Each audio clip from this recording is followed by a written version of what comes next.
ಎಲ್ರಿಗೂ hi, welcome back to my YouTube channel. ಎಲ್ಲರೂ ಹೇಗಿದ್ದೀರಾ? ಎಲ್ಲರೂ ಚೆನ್ನಾಗಿದ್ದೀರಾ ಅಂತ ಹೇಳಿ ಭಾವಿಸ್ತೀನಿ. ಇವತ್ತು ಬೆಳಗ್ಗೆ 9:30 ವ್ಲಾಗ್ ಶುರು ಮಾಡ್ಕೊಂಡಿದ್ದೀನಿ. ಇವತ್ತು ಸಿದ್ಧಗಂಗಾ ಮಠಕ್ಕೆ ಹೋಗಬೇಕಿತ್ತು, ಗಗನ್ ಬಿಟ್ಬಿಟ್ಟು ಬರೋಣ ಅಂತ ಹೇಳಿ ಶಿವು ಪೆಟ್ಟಿಗೆ ಎಲ್ಲ ತೊಗೊಂಡೋಗಿ ಕಾರ್ ಮೇಲೆ ಕಟ್ತಾ ಇದ್ದಾರೆ. ಕೆಳಗಡೆ ಗ್ಲಾಸಲ್ಲಿ ಇಡಿಸೋದಿಲ್ಲ, ಅದು ಪೆಟ್ಟಿಗೆ ಸ್ವಲ್ಪ ದೊಡ್ಡದು ತೊಗೊಂಡಿದ್ವಿ, ಹಂಗಾಗಿ. ಇನ್ನು ಟಿಫನ್ ಬಂದು ನಾವು ಉಪ್ಪಿಟ್ಟು ಮಾಡ್ಕೊಂಡಿದ್ವಿ. ನಾವು ಉಪ್ಪಿಟ್ಟೆ ತಿಂದ್ವಿ. ಗಗನ್ನು ಉಪ್ಪಿಟ್ಟು ತಿನ್ನೋದಿಲ್ಲ, ಹಂಗಾಗಿ ಉಪ್ಪು ಸಾಂಬಾರು ಮಾಡಿದ್ವಿ ಬೆಳಗ್ಗೆ. ಅದಕ್ಕೇ ಬಿಸಿ ರೈಸು ತಗೊಂಡು ತಿಂತೀನಿ ಅಂತ ಹೇಳ್ಬಿಟ್ಟು ಬ್ಯಾಗಲ್ಲಿ ಹಾಕ್ಕೊಂಡಿದ್ದಾನೆ. ಇನ್ನು ಮೆಡಿಕಲಲ್ಲಿ ಸ್ವಲ್ಪ ಅವನಿಗೆ ಟ್ಯಾಬ್ಲೆಟ್ಸು ಮತ್ತು ವಿಕ್ಸು ಎಲ್ಲ ತೊಗೋಬೇಕಿತ್ತು ಹಾಸ್ಟೆಲ್ಗೆ. ಅಲ್ಲಿ ಸಿಗುತ್ತೋ ಇಲ್ವೋ ಅಂತ ಹೇಳ್ಬಿಟ್ಟು ಇಲ್ಲೇ ತೊಗೊಳ್ಳೋಣ ಅಂತೇಳಿ ಬಂದಿದ್ದೀವಿ. ಇದು ಮಹಾಲಕ್ಷ್ಮಿ ಮೆಡಿಕಲ್ ಸ್ಟೋರ್ ಅಂತ ಹೇಳ್ಬಿಟ್ಟು ಡಿ ಗ್ರೂಪ್ ಹತ್ರ ಇರೋದು. ತುಂಬಾ ಚೆನ್ನಾಗಿದೆ, ಹೋಲ್ಸೇಲ್ ಪ್ರೈಸಲ್ಲೇ ಕೊಡ್ತಾರೆ ಏನೇ ತೊಗೋಬೇಕಂದ್ರೂ. ನಾನು ಯಶುಗೆ ಟ್ಯಾಬ್ಲೆಟ್ಸ್ ಆಗಲಿ ಮತ್ತು ಹಾಲ್ದು ಪೌಡ್ರ್ ಆಗಲಿ ಎಲ್ಲ ಇಲ್ಲೇ ತೊಗೊಳ್ಳೋದು.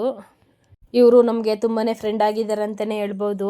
ಮತ್ತು ಫ್ರೀ ಡೆಲಿವರಿ ಕೂಡ ಮಾಡಿಕೊಡ್ತಾರೆ. ಟ್ಯಾಬ್ಲೆಟ್ಸ್ ಆಗಲಿ ಏನಾದರೂ ಬೇಕು ಅಂತ ಹೇಳಿದ್ರೆ ಯಾವ ಟೈಮ್ ಬೇಕಂದ್ರೂ ಅವರು ತೊಗೊಂಬಂದು ಕೊಡ್ತಾರೆ ಮನೆ ಹತ್ರನೇ. ಇವರು ಸಹಿತ ಸಿದ್ಧಗಂಗಾ ಮಠದಲ್ಲೇ ಅಂತೆ ಮೆಡಿಕಲ್ ಓದಿದ್ದು. ಅವರು ತುಂಬ ಸರಿ ಹೇಳ್ತಾಯಿದ್ರು ಅವಾಗವಾಗ. ಗಗನ್ನು ಕೂಡ ನಾವು ಇವಾಗ ಅಲ್ಲೇ ಸೇರಿಸ್ತಾ ಇದ್ದೀವಿ ಅಂತ ಹೇಳಿದ್ವಿ ಅವ್ರಿಗೆ. ಅವರೇ ಹೇಳಿದ್ರು ತುಂಬಾ ಚೆನ್ನಾಗಿದೆ, ಸೇರಿಸಿ, ನಾನು ಅಲ್ಲೇ ಓದಿದ್ದು, ಎಜುಕೇಷನ್ ಆಗಲಿ ಎಲ್ಲ ತುಂಬಾ ಚೆನ್ನಾಗಿದೆ ಅಂತ ಹೇಳಿದ್ರು. ನಾವು ತುಂಬ ಜನ ಹೇಳ್ತಾಯಿದ್ರು, ಹಂಗಾಗಿ ಅಲ್ಲೇ ನೋಡೋಣ ಅಂತೇಳಿ ಸೇರಿಸಿದ್ದೀವಿ. ಮತ್ತು ಗಗನು ಮನೇಲಿ ಟಿಫನ್ನು ಮಾಡಲೇ ಇಲ್ಲ, ಟೈಮ್ ಆಗುತ್ತೆ ಅಂತ ಹೇಳ್ಬಿಟ್ಟು ಬಾಕ್ಸಲ್ಲಿ ಹಾಕೊಬಂದು ಇವಾಗ ಕಾರಲ್ಲಿ ತಿಂತಿದ್ದಾನೆ. ಅವನಿಗೆ ಉಪ್ಪಿಟ್ಟು, ಈ ಚಿತ್ರಾನ್ನ, ಪಲಾವು ಇದೆಲ್ಲ ಆಗೋದೇ ಇಲ್ಲ. ಅನ್ನ ಸಾಂಬಾರು ಜಾಸ್ತಿ ತಿಂತಾನೆ, ಯಾಕಂದರೆ ಅದರಲ್ಲೆಲ್ಲ ತರಕಾರಿ ಎಲ್ಲ ಇರ್ತೈತಲ್ಲ, ಅವ್ನು ತರಕಾರಿ ತಿನ್ನೋದೇ ಇಲ್ಲ. ಅದಕ್ಕೋಸ್ಕರ ಬರೀ ಅನ್ನ ಸಾಂಬಾರು ಜಾಸ್ತಿ ಇಷ್ಟಪಟ್ಕೊಂಡು ತಿಂತಾನೆ. ಇನ್ನು ಟೈಮ್ ಆಗುತ್ತೆ ಅಂತ ಹೇಳ್ಬಿಟ್ಟು ಶಿವನು ಕೂಡ ಮಾತಾಡಿಕೊಂಡು ಬರ್ತಿದ್ದಾರೆ. ಮತ್ತು ಹೋಲ್ಸೇಲ್ ಪ್ರೈಸು ಒಂದು, ಮತ್ತು ಅವರು ಡಿಸ್ಕೌಂಟೂ ಸಹಿತ ಮಾಡಿಕೊಡ್ತಾರೆ. ನಾವು ಐಟಮ್ಮು ತೊಗೊತೀವಲ್ಲ ಅದ್ರ ಮೇಲೆ ಡಿಸ್ಕೌಂಟು ಸಹಿತ ಮಾಡಿಕೊಡ್ತಾರೆ. ನಿಮಗೂ ಬೇಕಂದರೆ ಇಲ್ಲಿ ಬೈ ಮಾಡಿ ಅಂತ ಹೇಳ್ತೀನಿ, ಹತ್ರ ನಿಯರ್ ಇರೋರು. ಇನ್ನು ಹಲಸಿನ ಹಣ್ಣು ಮತ್ತು ಮಾವಿನ ಹಣ್ಣು ಕೂಡ ಹಣ್ಣಾಗಿತ್ತು, ಹಂಗಾಗಿ ನನ್ನ ತಂಗಿಗೆ ಸ್ವಲ್ಪ ಕೊಟ್ಬಿಟ್ಟು ಹೋಗೋಣ ಅಂತೇಳಿ ಅವ್ರ ಮನೆ ಹತ್ರ ಬಂದಿದ್ವಿ ಇವಾಗ. ಅವರು ಮನೆ 2nd ಫ್ಲೋರ್ ಇರೋದು, ಹಂಗಾಗಿ ಸ್ವಲ್ಪ ಹೊತ್ತು ಇಲ್ಲೇ ವೆಯ್ಟ್ ಮಾಡೋಣ ಅಂತೇಳಿ ಕೆಳಗಡೆ ಇಲ್ಲೇ ವೆಯ್ಟ್ ಮಾಡ್ತಾಯಿದ್ದೋ. ಇನ್ನು ಅವಳು ಕೂಡ ಬಂದಳು.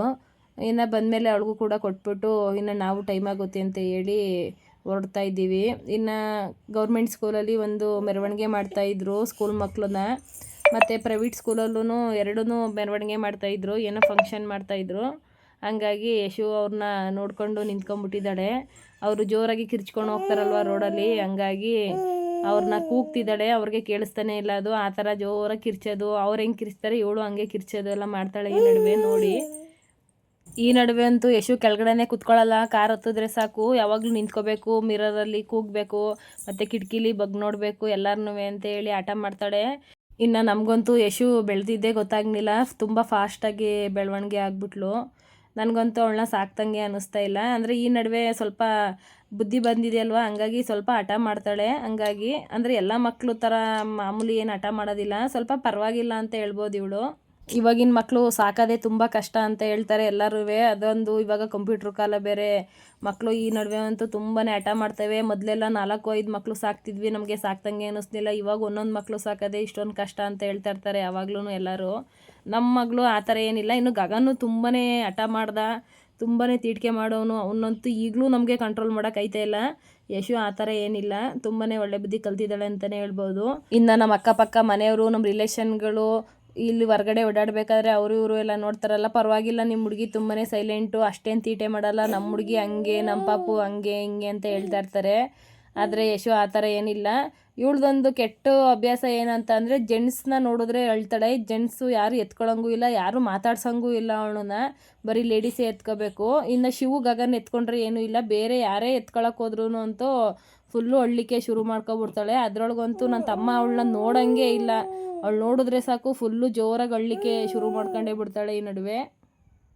ಭಯ ಈಗ ಸ್ಟಾರ್ಟ್ ಆಗೈತೆ. ಇಷ್ಟು ಗಂಟೆ ಏನೋ ಒಂಥರ ಟೂರಿಸಂ ತರ ಹೋಗೋದು ಬರೋದು ಮಾಡ್ತಿದ್ದಲ್ಲ, ಏನೋ ಅನ್ನಿಸ್ತಿರ್ಲಿಲ್ಲ. ಅದೇ 3 ದಿವಸದಿಂದ ಹೋಗೋದು ಬರೋದು, ಮನೇಲಿರೋದು, ದಿನ ಒಂದೊಂದು ತಗೊಬನ್ನಿ ಅಂತ ಹೇಳೋದು ಅವರು, ನಾವು ತಗೊಂಡು ಹೋಗೋದು, ಅವ್ನಿಗೊಂಥರ ಖುಷಿ, ಲೈಫ್ ಜಾಲಿ ಮಾಡ್ತಾ ಇದ್ನೇನೋ. ಟ್ರಿಪ್ ಹೊಡಿತಿದ ಹೆಂಗೋ ಹಾಸ್ಟೆಲ್ ಹೋಯ್ತೀನಿ ಅಂತ ಕಣ್ಣಿಗೆ ಬೇಕಾದ್ ಮಾಡ್ಸ್ಕೊಂಡ್ ತಿನ್ಕಂಡು. ಏನು 6 ದಿನ ಬರೀ ಚಿಕನೇ, ನನ್ನ ವ್ಲಾಗಲ್ಲೆಲ್ಲ ಬರೀ ಚಿಕನೇ. ಅತೆಗೆ ನೋಡಿದ್ರೆ ನೀವು ಚಿಕನ್ ತಿನ್ನಕ್ಕೆ ಉಟ್ಬಿಟ್ಟವ್ರೇನೋ ಅನ್ಬೇಕು. ಕನ್ಫರ್ಮ್ ಆಗೋಯ್ತಲ್ಲ ಈಗ, ಅದಕ್ಕೆ ಈಗ ಜೀವ ಈಗ ಯೋಚನೆ ಗೊತ್ತೈತೆ ಒಳಗಡೆ ಮನ್ಸೊಳಗಡೆ ಡಗ ಡಗ ಡಗ ಡಗ ಅಂತ. ಎಲ್ಲಾರು 5 ಗಂಟೆಗೆ ಎದ್ದೇಳ್ಬೇಕು, ತಣ್ಣೀರು ಇಕ್ಕಬೇಕು, ಹಂಗೆ ಹಿಂಗೆ ಅಂತ ಹೇಳ್ತಿದ್ರು. ಭಯ ಬಿದ್ಬಿಟ್ಟವ್ ಇವಾಗ ಅನ್ಸ್ತದೆ. ಲೇ ಹಂಗ ಅಂತಾರೆ, ಸುಮ್ನಿರಲ್ಲೋ, ಕೊಡಲ್ಲ ಕಣ. ಸಿದ್ಧಗಂಗೆಲ್ ಕೊಡ್ಬೋದು ಕಣೆ.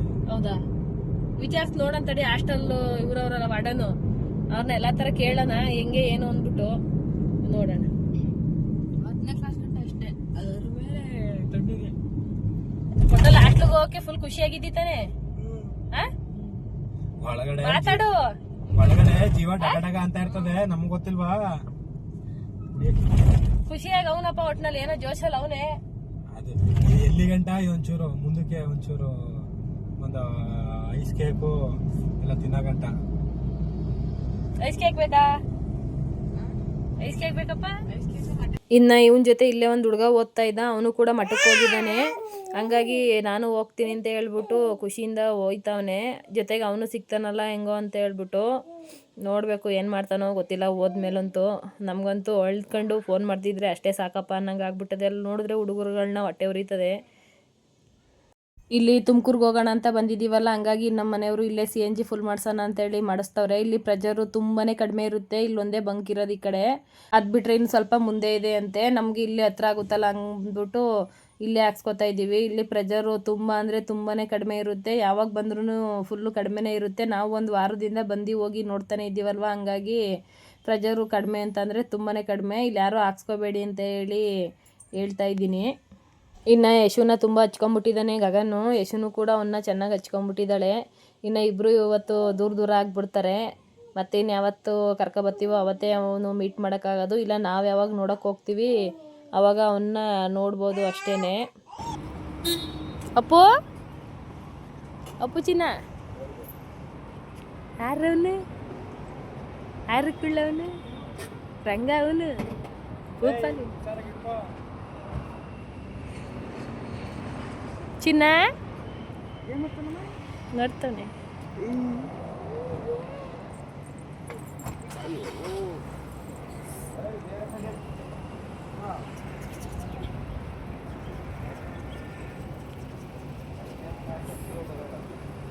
ಇನ್ನು ಯಶು ಅಂತೂ ನನಗೆ ಯಾವಾಗಲೇ ವಾಯ್ಸ್ ಓವರ್ ಕೊಡೋಕೆ ಹೋಗಲಿ ಬಿಡೋದೇ ಇಲ್ಲ. ಮಧ್ಯರಾತ್ರಿಲಿ ಕೊಡೋಕೆ ಹೋದ್ರೂ ನಾನು ಮಾತಾಡೋ ಸೌಂಡಿಗೆ ಅವಳು ಎದ್ದೇ ಬಿಡ್ತಾಳೆ. ಅವಳು ವಾಯ್ಸು ಮಧ್ಯದಲ್ಲಿ ಡಿಸ್ಟರ್ಬೆನ್ಸು ಮಾಡ್ತಾನೆ ಇರ್ತದೆ. ಅಡ್ಜಸ್ಟ್ ಮಾಡ್ಕೊಳ್ಳಿ ಅಂತ ಹೇಳಿ ಕೇಳ್ಕೊತಿದ್ದೀನಿ. ಅಣ್ಣ ಅಳ್ತಾವನಲ್ಲ ನಿನ್ ನೋಡಿ, ನಾಚ್ಕೊಂಡು ಅಳ್ತಾವನೆ. ಅಲ್ಲೋಡು ಅಳ್ತಾವನೆ ಅಣ್ಣ. ನಿನ್ ಬಿಟ್ಟಿರಕ್ಕಾಗಲ್ಲ ಅಂತ ಅಳ್ತಾವ್ ನೋಡೋ ಇವತ್ತು. ಗೊಂಬೆ ಮರಿ ನಿನ್ನ ಇಷ್ಟು ದಿವಸ ಅಳ್ಳೇ ಇಲ್ಲ. ಇನ್ನು ಯಶು ಜೊತೆ ಆಟ ಆಡ್ತಿದ್ನಲ್ಲ, ಸ್ವಲ್ಪ ಅಳ್ತಾ ಇದ್ದ. ಹಂಗಾಗಿ ಸ್ವಲ್ಪ ಸ್ವೀಟು ಮತ್ತು ಐಸ್ ಕೇಕು ಬೇಕು ಅಂತ ಹೇಳಿ ತೆಗೆಸ್ಕೊಂಡಿದ್ದಾನೆ. ತಿನ್ನಲಿ ಅಂತ ಹೇಳಿ ಕೊಡಿಸಿದ್ದೀವಿ. ಇನ್ನು ಸಮಾಧಾನ ಮಾಡಲೇಬೇಕಲ್ವ, ಅವನ್ನ ಪಾಪ ಬಿಟ್ಟು ಬಂದುಬಿಡ್ತೀವಲ್ಲ ಇನ್ನು ಅಂತ ಹೇಳ್ಬಿಟ್ಟು.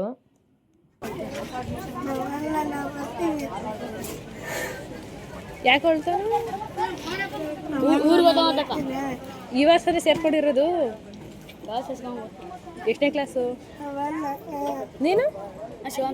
7th. ಯಾವಾಗಿಂದ ಸೇರ್ಕೊಂಡಿದ್ದಿ ಇಲ್ಲಿ? ಇದೇ ಫಸ್ಟು. ಅಲ್ಲ ಅಡ್ಮಿಷನ್ ಆಯ್ತಾ ಸ್ಕೂಲ್ಗೆಲ್ಲ?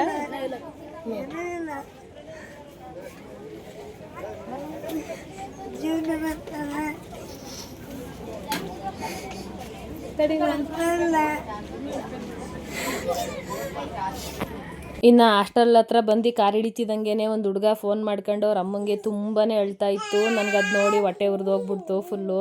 ನಾನು ಇರಲ್ಲ ಮಮ್ಮಿ ಕರ್ಕೊಂಡೋಗಿ ಬಾ ಅಂತೇಳಿ ತುಂಬಾ ಅಳ್ತಾ ಇದ್ದ. ನಂಗೆ ಅದು ನೋಡಿದೆ ಇಡ್ಕೆ ಒಂಥರ ಗಗನ್ನೇ ನೆನಪಾದಂಗೆ ಆಗೋಯ್ತು. ಇನ್ನು ಇವನು ಯಾವ ಥರ ಮಾಡ್ತಾನೋ, ಇವನು ಹೆಂಗಿರ್ತಾನೋ, ಇವನು ಎಷ್ಟು ಫೋನ್ ಮಾಡಿ ಹೇಳ್ತಾನೋ ಅಂತ ಹೇಳಿ ನಾನೇ ಕಲ್ಪನೆ ಮಾಡ್ಕೊಂಬಿಟ್ಟೆ 5 ನಿಮಿಷಕ್ಕೆ. ಇನ್ನು ನಾವು ಕೂಡ ಇಲ್ಲಿ ಹಾಸ್ಟೆಲ್ ಹತ್ರ ಬಂದ್ವಿ. A ಬ್ಲಾಕಲ್ಲಿ ಹೋಗಿ ಕೇಳಿ 3rd ಫ್ಲೋರ್ಗೆ ಅಂತ ಹೇಳಿದ್ರು. ಹಂಗಾಗಿ ಇನ್ನು ನಾವು ಇಲ್ಲಿ ಸೆಕ್ಯೂರಿಟಿ ಹತ್ರ ಬಂದು ಕೇಳಿದ್ವಿ. ಅವರು ಊಟಕ್ಕೆ ಹೋಗಿದ್ದಾರೆ, ಮಧ್ಯಾಹ್ನದ ಮೇಲೆ ಬನ್ನಿ ಅಂತ ಹೇಳಿದ್ರು. ಇನ್ನು ನಾವು ಕೂಡ ಊಟ ಮುಗಿಸ್ಕೊಂಡು ಬಂದ್ಬಿಡೋಣ ಅಂತೇಳಿ ಊಟಕ್ಕೆ ಹೋಗ್ತಾ ಇರಬೇಕಾದ್ರೆ ಇಲ್ಲಿ ಸ್ವಲ್ಪ ವಯಸ್ಸಾದ ಅಜ್ಜಿದಿರೆಲ್ಲ ಕೂತ್ಕೊಂಡಿದ್ರು. ಈರುಳ್ಳಿ ಸೊಪ್ಪು ಹಸಿಮೆಣ್ಸಿನ್ಕಾಯಿ ಎಲ್ಲ ಬಿಡಿಸ್ಕೊಂಡು ಅವ್ರನ್ನ ಕೂಡ ಮಾತಾಡ್ಸೋಣ ಅಂತ ಅಂದ್ಕೊಂಡೆ. ಊಟ ಮುಗಿಸ್ಕೊಂಬರೋಣ ಆಮೇಲೆ ಮಾತಾಡ್ಸೋಣ ಅಂತೇಳಿ ಊಟಕ್ಕೆ ಬಂದಿದ್ದೀನಿ. ಇಲ್ಲಿ ಬಿಸಿ ಬಿಸಿ ರೈಸು ಮತ್ತು ಬೇಳೆ ಸಾಂಬಾರು, ಮಜ್ಜಿಗೆ, ಮುದ್ದೆ ಎಲ್ಲ ಕೊಟ್ಟಿದ್ರು. ಊಟ ಮಾಡಿದ್ವಿ. ತುಂಬಾ ಚೆನ್ನಾಗಿ ಮಾಡಿದ್ರು ಅಂತಲೇ ಹೇಳ್ಬೋದು. ಯಾರೋ ಸಿದ್ಧಗಂಗಾ ಮಠದಲ್ಲಿ ಊಟ ಚೆನ್ನಾಗಿರಲ್ಲ ಅಂತ ಹೇಳ್ತಿದ್ರು. ನಿಜವಾಗ್ಲೂ ತುಂಬಾ ಚೆನ್ನಾಗಿತ್ತು. ಇನ್ನು ನಾವು ಕೂಡ ಅಜ್ಜಿ ಮಾತಾಡ್ಸೋಣ ಅಂತೇಳಿ ಬಂದೆ.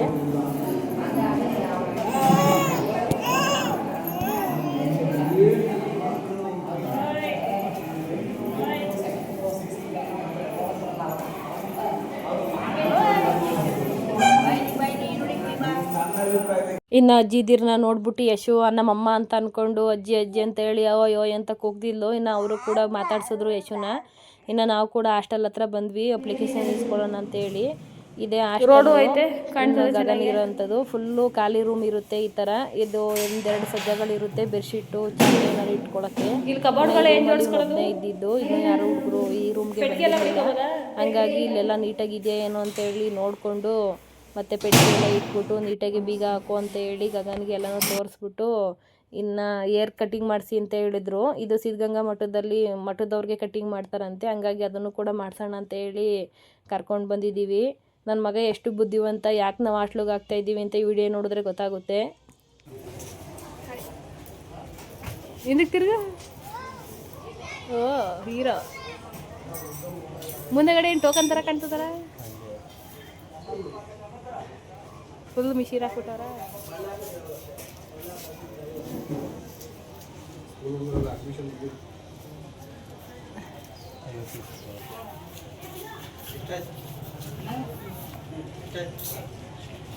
₹500 ದುಡ್ಡು ಕೊಟ್ಟರೆ ಚಿಲ್ಲರೆ ಇಸ್ಕೊಳ್ಳೋಕ್ಕೆ ಅವ್ನಿಗೆ ಗೊತ್ತಾಗೋದಿಲ್ಲ. ಅವರು ಕಟಿಂಗ್ ಅವರು ಬೇಕಂತಾನೆ ಲೆಕ್ಕ ಕೇಳಿದ್ರು. ನಮ್ಮ ಮಕ್ಕ ನೋಡ್ತಾನೆ 9th ಅವನು.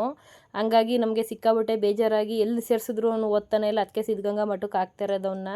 ಇನ್ನು ಹುಡುಗರುಗಳಿಗೂ ಸ್ಕೂಲ್ ಬಿಟ್ಟಿತ್ತು. ಹಂಗಾಗಿ ಅವನಿಗೆ ಬಟ್ಟೆ ಅಳತೆ ತೊಗೋಬೇಕಿತ್ತಲ್ವ. ಹಂಗಾಗಿ ಬಟ್ಟೆನೂ ಇವತ್ತೇ ಕೊಡಿಸ್ಬಿಡೋಣ ಅಂತ ಹೇಳಿ ಪಂಚೆ ಟವಲ್ಲು ಮತ್ತು ಒಂದು ಜೊತೆ ಯೂನಿಫಾರ್ಮು 2 ಜೊತೆ ಶರ್ಟ್ ಕೊಡ್ತಾರೆ, ₹1,500. ಹಂಗಾಗಿ ಶಿವನೇ ಹೋಗಿ ಲೈನಲ್ಲಿ ತೊಗೊಂಬರ್ತೀನಿ ಅಂತ ಹೇಳಿ ಹೋಗಿದ್ದಾರೆ. ಇಲ್ಲಿ ಸಿಕ್ಕಾಬಿಟ್ಟೆ ಲೈನು ಅಂತಂದರೆ ಲೈನು. ಎಲ್ಲ ಹುಡುಗರುಗಳನ್ನ ಕೂರಿಸಿದ್ದಾರೆ. ಪೇರೆಂಟ್ಸ್ ಎಲ್ಲ ಈ ಕಡೆ ನಿಂತ್ಕೋಬೇಕು. ನನಗೂ ನಿಂತು ಸಾಕಾಗಿ ಹೋಗ್ಬಿಟ್ಟು ಯಶು ಕೂರಿಸ್ಕೊಂಡು ಸುಮ್ಮನೆ ಒಂದು ಕಡೆ ಕೂತ್ಕೊಬಿಟ್ಟಿದ್ದೀನಿ. ಬುಕ್ ಸ್ಟೋರೆಲ್ಲ ಏನು ರಶ್ ಇಲ್ಲ, ಬಟ್ಟೆ ಅಂಗಡಿ ಮಾತ್ರ ಫುಲ್ಲು ರಶ್ ಅಂದರೆ ರಶ್ ಇತ್ತು. ಹಂಗಾಗಿ ಶಿವು ನಾನೇ ತೊಗೊಂಬರ್ತೀನಿ ಅಂತ ಹೇಳಿ ಹೋಗಿದ್ದಾರೆ. ಮತ್ತು ಸೈಜು ಎಲ್ಲ ನನಗೆ ಅಷ್ಟಾಗಿ ಗೊತ್ತಾಗೋದಿಲ್ಲ. ಅವನು ಹೈಟು ಎಲ್ಲ ನೋಡ್ಕೊಂಡು ತರಬೇಕು, 2 ವರ್ಷ ಇಲ್ಲೇ ಓದಬೇಕಲ್ಲ ಅಂತೇಳಿ ಶಿವು ಕೂಡ ಇನ್ನು ತೊಗೊಂಡು ಬಂದರು. ಇನ್ನು ಹಾಸ್ಟೆಲ್ ಹತ್ರ ಬಿಟ್ಬಿಟ್ಟು ನಾವು ಮನೆ ಕಡೆ ಹೋಗೋಣ ಅಂತೇಳಿ ಬಂದಿದ್ದೀವಿ. ಇನ್ನು ಸ್ಕೂಲಿಂದ ಬಂದು ಮಕ್ಕಳೆಲ್ಲ 10 ನಿಮಿಷ ರೆಸ್ಟ್ ಮಾಡಿ ಮತ್ತೆ ಮಠದ್ದು ಡ್ರೆಸ್ ಹಾಕ್ಕೊಂಡು ಎಲ್ಲರೂ ಪ್ರೇಯರ್ಗೆ ಹೋಗ್ಬೇಕಂತೆ. ಈ ಥರ ಬಿಳಿ ಪಂಚೆ ಮೇಲ್ಗಡೆ ಖಾದಿ ಟವಲ್ಲು ಹಾಕ್ಕೊಂಡು ಎಲ್ಲರೂ ಲೈನಾಗೆ ಒಂದೊಂದು ಕ್ಲಾಸ್ ವೈಸು ಹೋಗ್ತಾಯಿದ್ರು ಹಾಸ್ಟೆಲಿಂದ. ನೋಡಲಿಕ್ಕೆ ತುಂಬಾ ಚೆನ್ನಾಗಿತ್ತು ಅಂತ ಹೇಳ್ಬೋದು. ಗಗನ್ಗೂ ಕೂಡ ತೋರಿಸ್ತಾ ಇದ್ದೆ, ನೋಡು ನೆಕ್ಸ್ಟ್ ನೀನು ಹಿಂಗೆ ಬರಬೇಕಂತ.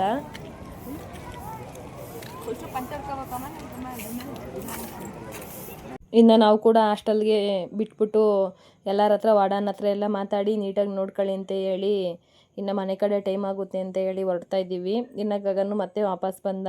ಯಶು ಜೊತೆ ಸ್ವಲ್ಪ ಹೊತ್ತು ಆಟ ಆಡ್ಬಿಟ್ಟು ಹೋಗ್ತೀನಿ, ಯಶು ಬಿಟ್ಟಿರೋಕ್ಕಾಗ್ತಾಯಿಲ್ಲ ಅಂತ ಹೇಳ್ಬಿಟ್ಟು. ಎಷ್ಟೇ ಆದರೂ ಜೊತೆಗಿದ್ರಲ್ವ ಹುಡ್ತಾಗಿಂದ, ಇವಾಗ ಇದ್ಕಿದಂಗೆ ಬಿಟ್ಟಿರಲಿಕ್ಕೆ ತುಂಬಾ ಕಷ್ಟ ಆಗುತ್ತೆ. ಅವ್ರಿಗೂ ನಮಗೂ ತುಂಬಾ ಕಷ್ಟ ಆಗುತ್ತೆ. ಏನು ಮಾಡೋದು, ಮಕ್ಕಳು ಓದಲೇಬೇಕಲ್ವ ಅಂತ ಹೇಳಿ ಬಿಟ್ಬಿಟ್ಟು ಹೋಗ್ತಾ ಇದ್ದೀನಿ. ನನಗೆ ತುಂಬ ಅಳು ಬಂದಿದೆ, ಆದರೆ ಅವನಿಗೆ ತೋರಿಸ್ಕೊತಾನೆ ಇಲ್ಲ, ಅವನು ಅಳ್ತಾನೆ ಅಂತ ಹೇಳ್ಬಿಟ್ಟು. ಇಲ್ಲ ಅಣ್ಣಂಗೆ ಮುತ್ತಿಕ್ಕು ಅಣ್ಣಂಗೆ